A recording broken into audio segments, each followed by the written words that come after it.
وسبحان الله بكرة وأصيلا وصلى الله على نبينا محمد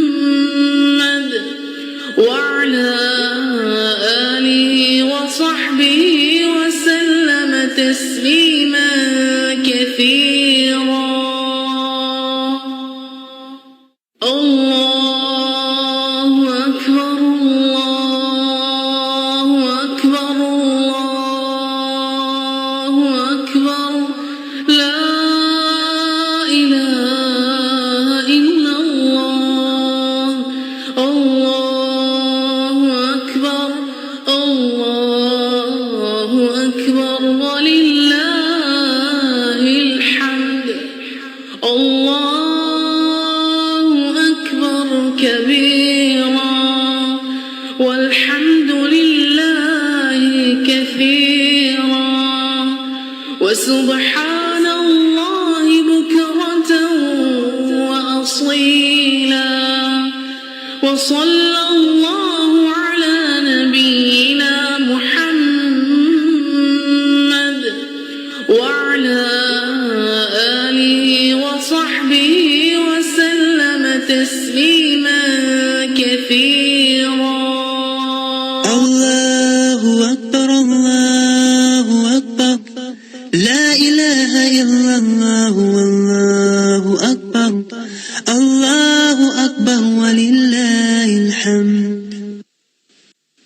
الله أكبر الله أكبر لا إله إلا الله والله أكبر الله أكبر ولله الحمد.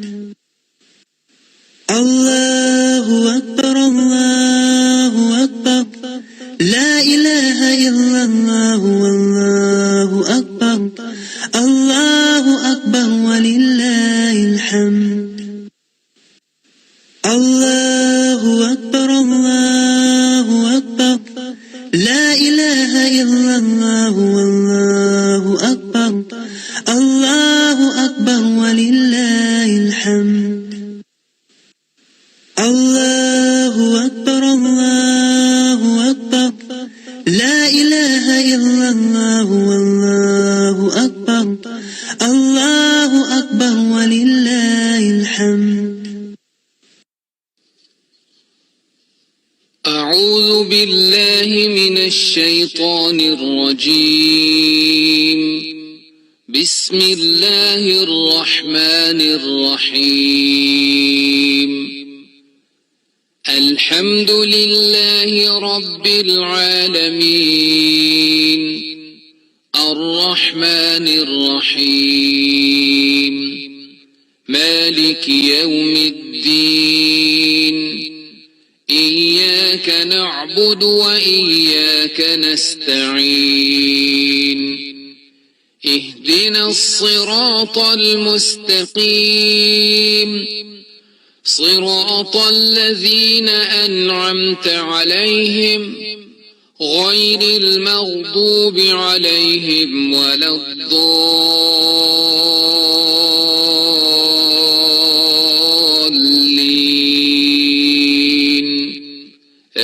آمين. السلام علیکم ورحمۃ اللہ وبرکاتہ. الحمد للہ رب العالمین والعاقبۃ للمتقین والصلاة والسلام علی سید المرسلین وعلی آلہ وصحبہ ومن تبعہم بإحسان الی یوم الدین. اما بعد فاعوذ باللہ من الشیطان الرجیم. بسم اللہ الرحمن الرحیم. رب اشرح لی صدری ویسر لی امری واحلل عقدۃ من لسانی یفقہوا قولی. آمین. اللہ تعالیٰ رب العزت کی طرف سے اپنی مخلوق پہ ہر لمحے رحمتوں کی بارش ہوتی رہتی ہے.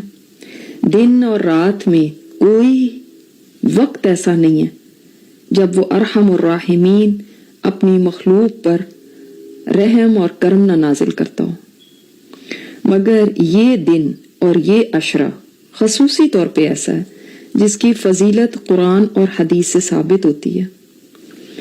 اور اب ہم اس عشرے کے اختتام کی طرف جا رہے ہیں. چند ہی دن باقی ہیں اور یہ وہ دن ہیں جن کا کوئی اور دن مقابلہ نہیں کر سکتا. انہی دنوں میں سب دنوں کا بادشاہ دن عرفہ کا دن ہے. جیسے رمضان کے آخری عشرے میں جو کوئین نائٹ ہے، ساری راتوں کی ملکہ، وہ لیلۃ القدر ہے، جس میں عبادت 80 سال کی عبادت سے بہتر تھی. اس میں قیام کرنے والے کے پچھلے تمام گناہ معاف کر دیے جاتے ہیں. اسی طرح 9 ذی الحجہ کا دن بہت اہم دن ہے. آپ صلی اللہ علیہ وسلم نے فرمایا سب سے بہترین دعا عرفہ کے دن کی دعا ہے.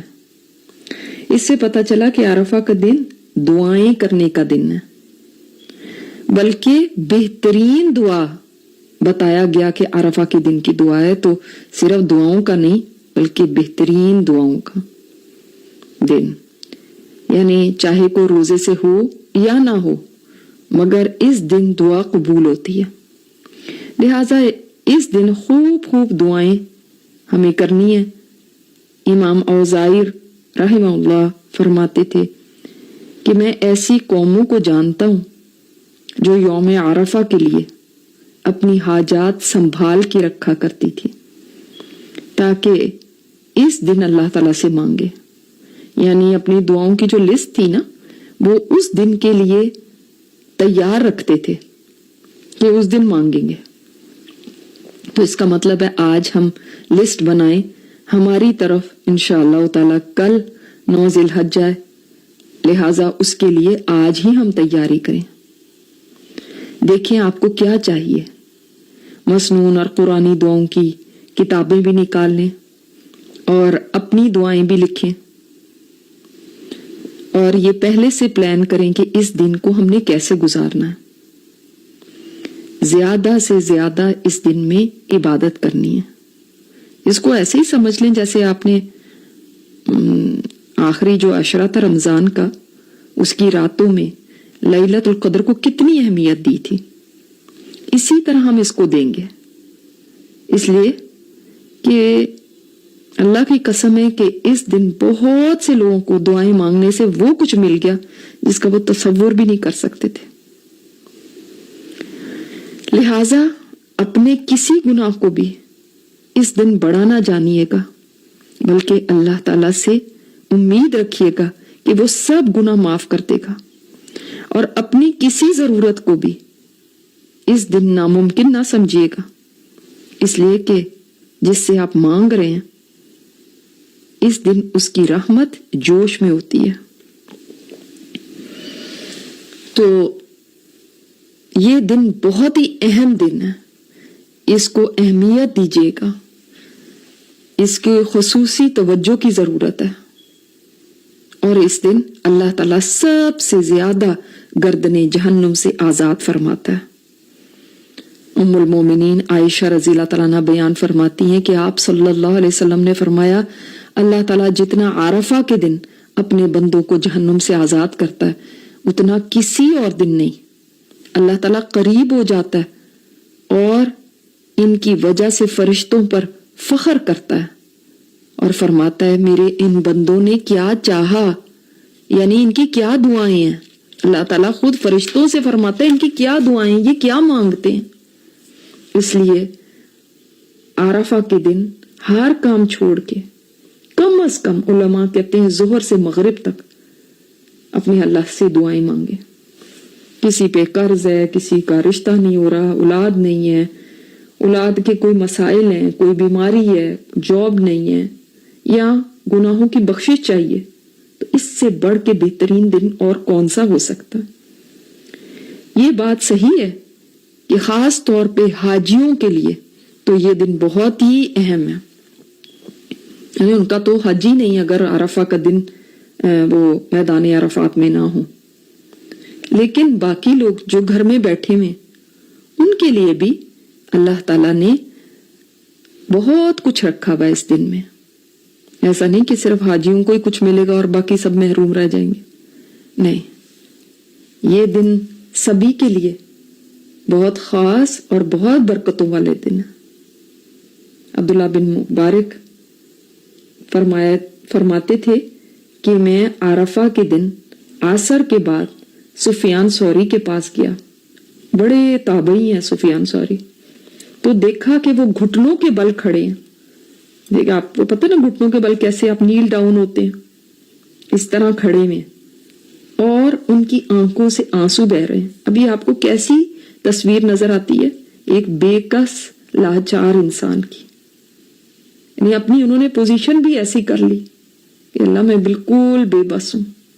تو کہتے ہیں انہوں نے مجھے دیکھا تو میں نے ان سے پوچھا، یہ یعنی وہ وہاں پہ تھے نا میدان عرفات میں، کہ اس میدان میں سب سے برے حال میں کون ہے، کون آج کے دن سب سے بدنصیب انسان ہے؟ تو انہوں نے جواب دیا، وہ سب سے بدنصیب ہے اور سب سے برے حال میں ہے جس نے یہ سوچ لیا کہ آج کے دن اللہ تعالیٰ مجھے معاف نہیں کرے گا۔ اللہ اکبر، یعنی وہ بڑا بدنصیب ہے جس نے اللہ تعالیٰ سے امید چھوڑ دی اس دن۔ تو کیا مطلب ہوا کہ یہ سب کے لیے بخشش کا دن ہے، پوری امید کے ساتھ دعائیں کرنی ہے کہ میرا رب غفور الرحیم ہے، آج میری بخشش ہو جائے گی۔ وفی ذالک فلیتنافس المتنافسون، یہی تو ہے جس کے لیے مقابلہ کرنے والے، بازی لے جانے والے بازی لگائیں، اسی کے لیے تو دوڑنے والے دوڑیں، اسی کے لیے تو جنہوں نے آگے بڑھنا ہے وہ آگے بڑھیں۔ یہ ہے آگے بڑھ جانے کا دن، دعاؤں میں بھی اپنی نجات پانے کا دن، آگ سے بچنے کا دن۔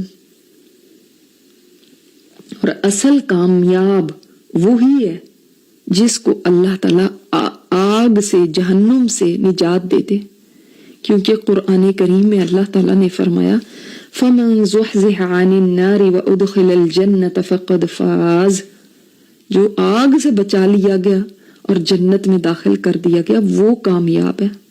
تو کامیاب وہ نہیں ہے جس کا بزنس بہت اچھا چل رہا ہے، کامیاب وہ نہیں ہے جس کو شہرت کی بلندیاں مل گئیں، یا جس نے اپنا کیریئر بنا لیا، یا جو بڑا مالدار ہے، یا جس کو بڑا عہدہ مل گیا ہے۔ ہم تو اسی کو کامیاب سمجھتے ہیں نا، بلکہ میں اور آپ کامیاب تبھی ہیں جب ہمیں اللہ تعالیٰ جہنم سے نجات دے دے۔ تو جہاں آپ نے رمضان کے روزوں میں اور رمضان کے دنوں میں اور راتوں میں اتنی کوشش کی، محنت کی، وہاں یہ دن ان دنوں سے بھی زیادہ قیمتی ہیں، تو کیا ان میں ہم تیزی نہیں دکھائیں گے؟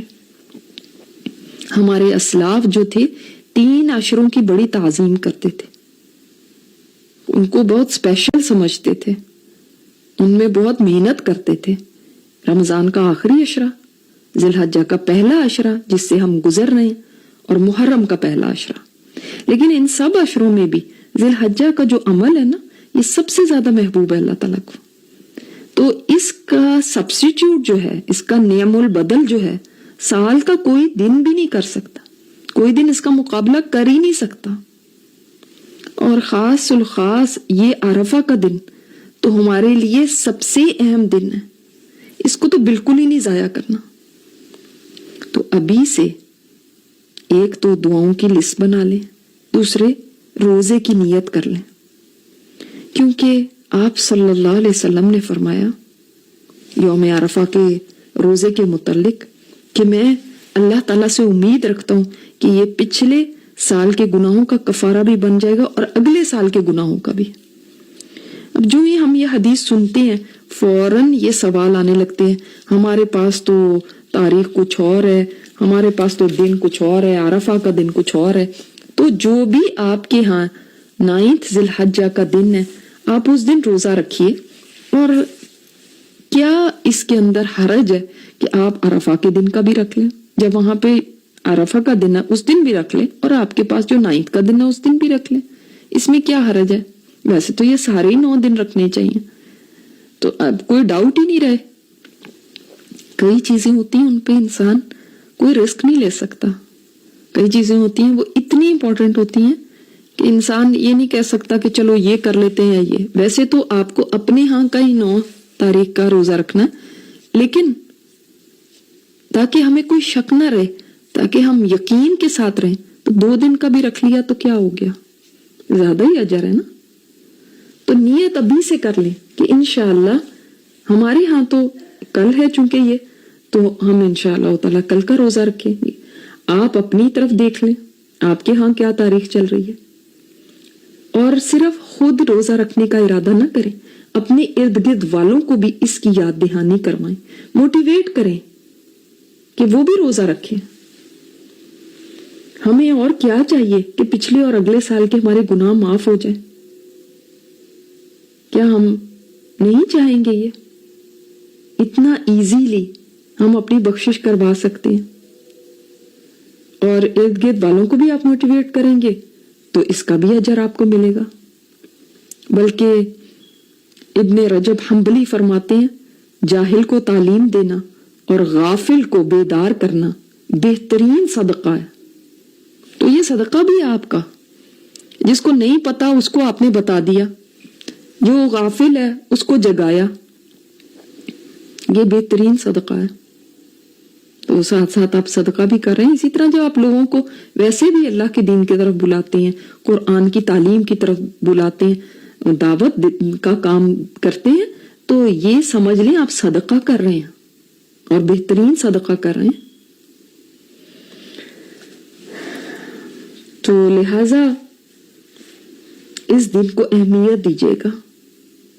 اور بہت زیادہ میں تو اللہ تعالیٰ کا شکر ادا کر رہی ہوں اور لک فارورڈ کر رہی ہوں. انتظار ہے کہ یہ دن زندگی میں میسر آ جائے. اللہ تعالیٰ یہ دن ہمیں دکھائے خیر، عافیت، ایمان، سلامتی کے ساتھ، کیونکہ اگلے سال پتہ نہیں ہے ہمیں کہ یہ دن دیکھنے کو ملتا بھی ہے یا نہیں. مجھے کسی نے کسی کا ویڈیو بھیجی ایک لڑکے کی، اس نے یہ کہا کہ اس کے والد صاحب کی صرف ٹانگ میں درد تھی. جب ان کو ہاسپٹل لے جایا گیا تو مختلف ٹیسٹ کیے گئے اور پتہ چلا کہ ان کو سٹیج 4 کینسر ہے. اس کے بعد وہ صرف 1 مہینہ زندہ رہے اور دنیا سے چلے گئے. زندگی آج کے وقت میں اتنی انپریڈکٹیبل ہے، آپ کچھ نہیں کہہ سکتے. تو غنیمت جانے اس وقت کو، غنیمت جاننے کی یہ دن ہمیں مل رہا ہے جو پتہ نہیں دوبارہ ملے یا نہیں. لہذا اس کو ہم نے ویلیو کرنا ہے اور کاموں کو سب کو ایک سائیڈ پہ رکھ دیجیے گا. ہو سکتا ہے آپ کے گھروں میں عید کے کوئی دعوت ہو، کوئی کام ہو، لیکن ان کو بھی اتنی اہمیت نہ دیں کہ وہ آپ کے اس دن کو اوور ویلم کر دیں. آپ سارا دن اپنے کچن میں لگا دیں اور کوئی خاطر خواہ عبادت بھی نہ کر سکے. آپ نے گنوا دیا یہ دن. پھر کاش ہمیں اس کی اہمیت کا پتہ چل جائے، ہم تو سارے کام چھوڑ کے چھٹی لے لیں. بہت ساری عورتیں اتنی غمگین ہو جاتی ہیں کہ ہمارے مخصوص ایام ہیں، ہم روزہ نہیں رکھ سکتی تو ہم کیا کریں. اور بعض تو بدگمان ہونے لگتی ہیں کہ شاید اللہ تعالیٰ چاہتا ہی نہیں کہ وہ ہمیں بخش دے، اس لیے ہمیں یہ دن کا روزہ نصیب ہی نہیں ہوا. ایسا نہیں ہے. آپ کا معاملہ جو ہے نا اللہ تعالیٰ کے ساتھ ہے. اور ہمیں یہ پتہ چلتا ہے کہ ہمارے دین میں اگر کوئی نیکی کی نیت بھی کر لیتا ہے نا، اس کا پکا ارادہ ہوتا ہے، مگر کسی شرعی عذر کی وجہ سے وہ نہیں کر پاتا، تو اس کو وہی اجر ملے گا جو اس کام کی کرنے والے کو ملتا ہے. مثال کے طور پہ کوئی تہجد کا عادی ہے اور اس نے پوری نیت کی بھی ہے کہ میں نے تہجد کے لیے اٹھنا ہے، مگر اس کا الارم ہی نہیں بجا، آنکھ ہی نہیں کھلی، تو جانتے ہیں اللہ تعالیٰ اس کو تہجد کا ثواب دے دے گا. اس طرح کسی نے کوئی نیت کی ہوئی ہے، وہ بیمار ہو گیا اور وہ کام نہیں کر پایا، اب اس کا تو بس نہیں ہے، لیکن اللہ تعالیٰ اس کو اس کا اجر دے دے گا۔ اسی طرح کسی عورت کا پکا ارادہ ہے کہ میں روزہ رکھوں گی، مگر اس کا حیض شروع ہو گیا تو اس کا تو کوئی قصور نہیں، انشاءاللہ اس کو اجر مل جائے گا۔ تو اللہ تعالیٰ کی رحمت کی وسعت کا آپ اندازہ ہی نہیں کر سکتے کہ وہ کتنی زیادہ ہے، تو اس لیے بالکل مایوس نہ ہو۔ دوسرے ایک کام ہم سب کر سکتے ہیں، ایسی خواتین بھی کریں اور ہم باقی سب بھی کریں، اور وہ یہ کہ کسی روزے دار کو روزہ افطار کروا دیں۔ جیسے کہ ہمیں حدیث سے پتہ چلتا ہے کہ جو کسی روزے دار کو روزہ افطار کرواتا ہے اس کو بھی اتنا ہی اجر ملتا ہے جتنا روزہ رکھنے والے کو۔ تو اس میں ہم وہی اجر پا سکتے ہیں، بلکہ ہمارے ایک استاد کہا کرتے تھے کہ سوچیں عرفہ کا روزہ رکھنے والے کو کتنا اجر ملتا ہے۔ کیا ابھی حدیث سے ہمیں پتہ چلا ایک پچھلے سال کے گناہ معاف اور ایک آئندہ سال کے بھی معاف، ایسا ہی ہے نا؟ تو وہ کہتے تھے کہ خاص اس روزے کو افطار کروانے والے کو بھی پھر کیا اجر ملے گا؟ وہی اجر ملے گا نا جو روزہ رکھنے والے کو۔ لہٰذا اگر آپ 10 لوگوں کو روزہ افطار کروا دیتے ہیں تو آپ کے بھی 20 سال کے گناہ معاف ہو گئے۔ تو آج ہی آپ یہ پروگرام بنائیں کہ آپ کہیں افطاری بھجوا دیں یا اپنے گھر پہ افطار کا انتظام کروا دیں یا کہیں آپ پیسے دے دیں کہ وہاں پہ افطاری کرائی جائے۔ سوچیں ذرا کتنی خوشی کی بات ہو ہمارے لیے تو واقعی عید ہو کہ سبحان اللہ، اگر یوم عرفہ کا سورج غروب ہونے کے ساتھ ہمارے سب کے ہمارے گناہوں کا سورج بھی غروب ہو جائے، ہمارے گناہ بھی اسی طرح مٹ جائیں اور ہم پاک صاف ہو جائیں۔ اور دیکھیں رمضان میں لیلۃ القدر کا تو ہمیں پتہ نہیں ہوتا، لہٰذا ہم اس کی تلاش کرتے ہیں، کوشش کرتے ہیں، راتوں کو جاگنا مشکل کام ہوتا ہے، سوتے جاگتے پتہ نہیں کیسے ہماری عبادت ہو رہی ہوتی ہے، پتہ نہیں کتنا دعاؤں میں خشوع ہوتا ہے، نہیں ہوتا، نیند آ رہی ہے، گر رہے ہیں، پڑھ رہے ہیں، مگر یہ تو دن ہے نا، اس کا وقت بھی ہمیں معلوم ہے، چھپایا نہیں گیا، بتا دیا گیا۔ اور دن میں انسان الرٹ بھی ہوتا ہے، اس کا ذہن صحیح کام بھی کر رہا ہوتا ہے، تب بھی اگر ہم اپنے کاموں کو ہی اور اہمیت دیے رکھیں، اتنا بزی رہیں اور ہمیں یہ پرواہ نہ ہو کہ ہم اپنے گناہ آج بخشوا سکتے ہیں، آج ہم جہنم سے نجات پا سکتے ہیں، آج ہم اپنی ساری دعائیں قبول کروا سکتے ہیں، تو بتائیں پھر ہم خود ہی خسارہ اٹھا رہے ہیں، ہم خود ہی مس کر رہے ہیں گولڈن اپرچونٹی، ایک سنہری موقع جو اللہ تعالیٰ نے ہمیں دے دیا۔ یہ دن ہے، رات نہیں ہے، اس میں ہم کر سکتے ہیں وہ کام جو ہم شاید رات میں اتنا ایفیشینٹلی نہیں کر پائے تھے۔ لیکن شیطان تو انسان کے پیچھے ہے نا، وہ کہاں یہ چاہتا ہے کہ انسان اپنی بخشش کروا لے، وہ کہاں یہ چاہتا ہے کہ انسان آج کے دن پاک صاف ہو جائے۔ لہٰذا آپ کو پتہ ہے کہ شیطان سب سے زیادہ غمگین کس دن ہوتا ہے؟ ہمیں پتہ چلتا ہے کہ شیطان اس دن سب سے زیادہ غمگین ہوتا ہے۔ یہ وہ دن ہے جب حاجی میدان عرفات میں وقوف کرتے ہیں، اس میں اللہ تعالیٰ چونکہ بندوں کو اتنا زیادہ نواز رہا ہوتا ہے، مغفرت کرتا ہے، جہنم سے نجات دیتا ہے، تو ظاہر ہے شیطان تو غمگین ہو گئی۔ اور حدیث سے پتہ چلتا ہے شیطان اس قدر حقیر اور دھتکارا ہوا ہوتا ہے اس دن جتنا کبھی نہیں ہوتا۔ تو وہ ہمارے جیسے لوگ جو گھروں میں بیٹھے ہیں، ان کو تو وہ چاہے گا کہ یہ کسی طرح بھی اس طرف تو دھیان ہی نہ دیں، اپنی بخشش کروا ہی نہ سکے، تو اب وہ بہت سارے کام یاد دلائے گا، بہت بزی رکھنے کی کوشش کرے گا۔ وہ کام جو آپ شاید سارا سال نہ کرتے ہوں، وہ تو اس وقت آپ کو ضرور یاد آ جائیں گے۔ لیکن یہ یاد رکھیے گا، یہ شیطان کا فریب ہوتا ہے۔ تو لہٰذا ہم نے شیطان کی بات میں نہیں آنا، ہم نے سمجھنا اس دن کو اہم، اور کوشش کریں کہ آپ صدقہ کریں اس دن۔ صدقے کا فائدہ کیا ہوتا ہے؟ ایک تو ان دنوں میں اجر ویسے ہی زیادہ ہے، اس لیے کہ محبوب دن ہے اللہ تعالیٰ کے نزدیک، ان دنوں کی نیکیاں زیادہ اللہ تعالیٰ کے نزدیک ویلیو رکھتی ہیں دوسرے دنوں کے مقابلے میں. دوسرے نمبر 2 کیا ہے کہ قیامت کے دن یہ صدقہ سایہ بن جائے گا. میدان حشر میں جب کوئی سایہ نہیں ہوگا اس دن یہ صدقہ ہوگا جو سمجھ لیں کہ آپ اپنے لیے اس دن چھتری خرید رہے ہیں آج صدقہ دے کے. نمبر 3 کہ گناہوں کا کفارہ بن جاتا ہے. یہ انسان کا صدقہ جو ہے نا یہ کفارہ بن جائے گا گناہوں کا. نمبر 4 یہ کہ اللہ تعالیٰ کے غضب کو ٹھنڈا کرتا ہے.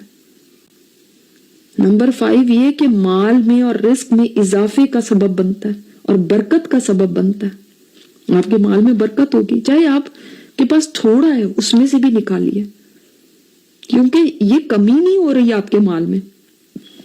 ہم سوچتے ہیں نا وہ جو امیر لوگ ہیں وہی دیں صدقہ, ہم کیا ہمارے پاس کون سا اتنا زیادہ ہے. آپ کے پاس جتنا بھی ہے اس میں سے چاہے $1 نکالیں لیکن نکالیں ضرور. پھر 6th فائدہ یہ ہے کہ اللہ تعالی صدقہ کرنے والے کو مزید نعمتیں عطا فرماتا ہے. اور نمبر 7 یہ کہ صدقہ حادثات سے بھی بچاتا ہے. ہم دیکھتے ہیں اکثر کسی حادثے کے بعد کوئی بچ جائے یا کوئی حادثہ کسی کو پیش آ جائے یا کوئی بیماری آ جائے تو ہم صدقہ کرتے ہیں. تو ٹھیک ہے کریں, آپ ضرور کریں, مگر اصل بات یہ کہ ہم پہلے کریں صدقہ تاکہ ایسی مصیبت پیش ہی نہ آئے. تو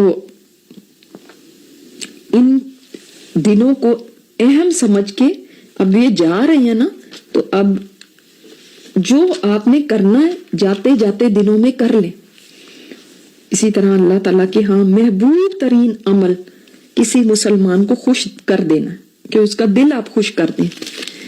آپ صلی اللہ علیہ وسلم کے پاس ایک آدمی آیا اور کہنے لگا, اے اللہ کے رسول, کون سا شخص اللہ تعالیٰ کو بہت زیادہ محبوب ہے اور کون سا عمل اللہ تعالیٰ کو بہت زیادہ پسند ہے. الحمدللہ کہ صحابہ نے ایسے سوالات کر لیے تو آج ہم تک بھی یہ علم پہنچ گیا. شاید ہم بھی ہوتے تو یہی سوال کرتے نا, کہ ہم جاننا چاہیں گے کہ اللہ تعالیٰ کو کون سی چیز ہے جو بہت محبوب ہے کہ ہم وہ کر لیں, کون سا عمل ہے جو بہت پسند ہے. جانتے ہیں آپ صلی اللہ علیہ وسلم نے کیا فرمایا؟ آپ سوچ رہے ہوں گے کہ کون سی نیکی ہوگی جو آپ صلی اللہ علیہ وسلم نے بتائی ہوگی.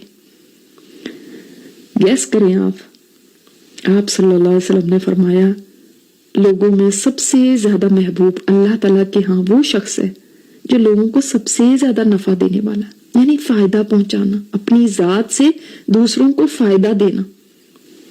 اور ملینز آف ویز ہو سکتے ہیں فائدہ دینے کے, کئی طرح سے آپ فائدہ پہنچا سکتے ہیں دوسرے کو. کوئی ایک رول نہیں ہے جو آپ نے کسی کو کھانا کھلا دیا تو فائدہ مند ہو گیا, کوئی ایک چیز نہیں ہے, بس نفع بند بن جائے ہر ایک کے لیے. اور فرمایا اللہ تعالیٰ کو سب سے زیادہ پسندیدہ عمل کون سا ہوگا؟ سوچے. فرمایا وہ خوشی ہے جو مسلمان کسی مسلمان کو دے دے, یعنی کسی کا دل خوش کر دینا. آپ بہت سے لوگوں کو جانتے ہوں گے یا نہیں بھی جانتے ہوں گے, لیکن کسی مسلمان کا بھی دل خوش کر دیا آپ نے. مثلاً عید آ رہی ہے, مثلاً آگے کسی کی کوئی مشکل ہے, اس کے اندر اس کو مشکل سے نکال کے اس کا دل خوش کر سکتے. تو حدیث میں آگے آتا ہے, یا اس سے کوئی مصیبت دور کر دے, یا اس کا قرض ادا کر دے, یا اس کی بھوک مٹا دے. یعنی یہ ڈیفرنٹ ویز ہیں جن سے آپ کسی مسلمان کا دل خوش کر سکتے ہیں. اور آپ صلی اللہ علیہ وسلم نے فرمایا, اندازہ کیجئے اسے کہ اگر میں کسی بھائی کے ساتھ اس کی ضرورت پوری کرنے کے لیے چلوں, کسی کا کوئی کام ہے نا, تو اس کام کو کرانے کے لیے اس کے ساتھ چل پڑوں. ایک ہوتا ہے کسی کو کہہ دینا کہ اچھا جا کے تم فلاں سے مل لو, کوئی انفارمیشن دے دے. ایک ہوتا ہے انسان خود ساتھ چل پڑے کہ چلو میں تمہارا کام کراتا ہوں. تو یہ مجھے اس مسجد یعنی مسجد نبوی میں 1 مہینے تک اعتکاف میں بیٹھنے سے زیادہ محبوب ہے. ہم یہی چیزوں کو نیکی سمجھتے ہیں کہ ہم اعتکاف کر لیا، ہم نے یہ کر لیا. اور مدینہ میں جا کے مسجد نبوی میں 1 مہینے تک اعتکاف کرنے سے زیادہ آپ صلی اللہ علیہ وسلم نے فرمایا مجھے یہ چیز محبوب ہے کہ کسی مسلمان کے کام آ جاؤں، اس کی ضرورت پوری کرنے کے لیے اس کے ساتھ چل دوں. آج ہم کہتے ہیں وی ڈونٹ کیئر، خود ہی کرتا رہے گا، ہمیں کیا پڑی ہوئی ہے، ہمیں کیا مصیبت ہے، میں کیوں کروں. آج سیلفشنس کا زمانہ ہے، ہر کوئی اپنے لیے کرتا ہے، کسی کو دوسرے کی پرواہ نہیں. لیکن آپ صلی اللہ علیہ وسلم نے یہ فرما کے ہمیں رہنمائی دے دی کہ دیکھو کسی کے کام آ جانا نا اتنی بڑی نیکی ہے. اب آپ دیکھیں کہ بہت سارے لوگ حج پہ گئے ہیں، اب آپ ان کے گھر والوں کی ان کے بچوں کی نگہداشت کر کے، ان کی کوئی ضرورت ہے وہ پوری کر کے، ان کی ذمہ داری لے کر، ان کے کام آ کے آپ اتنا بڑا اجر لے سکتے ہیں. عید پہ ان کے ساتھ ان کو اپنی خوشیوں میں شامل کر کے آپ کتنا اجر کما سکتے ہیں. بلکہ حدیث میں یہ ہے جس نے مجاہد کو تیار کیا یا حاجی کی تیاری میں مدد کی یا اس کے پیچھے اس کے گھر والوں کا خیال کیا یا روزے دار کو افطاری کروائی. دیکھیں یہ 4 عمل بتائے گئے، اس میں سے میں نے آپ کو روزے دار کو افطاری کروانے کا بھی بتایا. اب دوسرا ایک عمل، اب حج پہ تو لوگ چلے گئے، ان کی مدد تو اب وقت ختم ہو گیا، لیکن ان کے پیچھے ان کے گھر والوں کا خیال کیا تو فرمایا اس کے لیے بھی ان کے برابر کا اجر ہے. اللہ اکبر.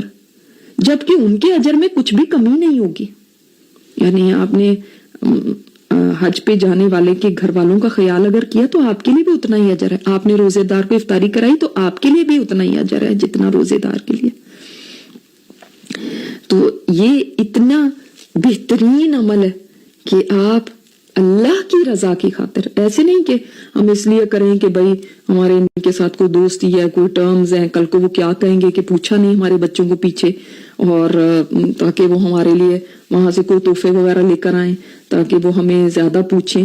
نہیں، یا کل کو وہ بھی ہمارے کام آئیں، جب ہم جائیں گے تو وہ بھی ہمارے بچوں کی کیئر کریں. اس کے لیے نہیں، صرف اللہ کی رضا کے لیے. تو دیکھیں کتنا بڑا ریوارڈ لے سکتے ہیں. اور پھر اسی حدیث میں آگے آتا ہے کہ جو شخص اپنے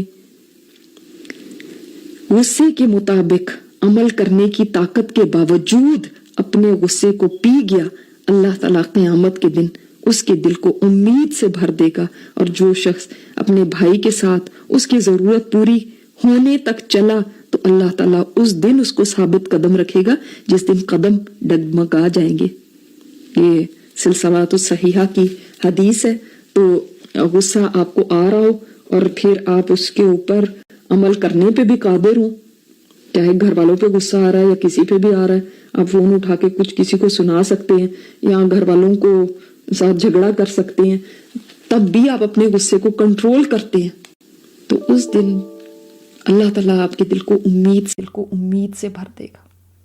اور جو اپنے بھائی کے ساتھ اس کی ضرورت پوری کرنے تک چلا تو پھر اللہ تعالیٰ اس دن ثابت قدمی عطا فرمائے گا، یعنی قیامت کے دن جس دن لوگ بہت پریشان ہوں گے. اللہ اکبر.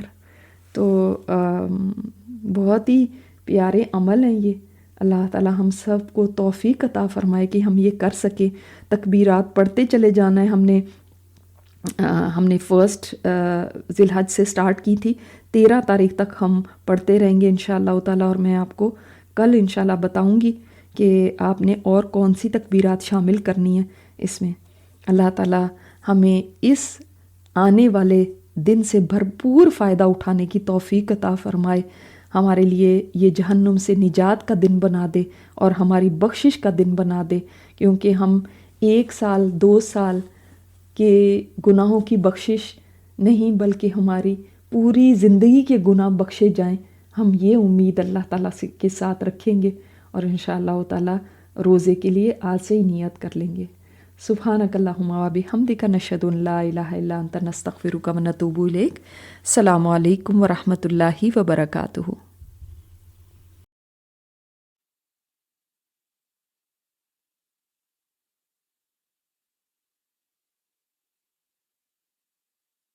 كبيرا والحمد لله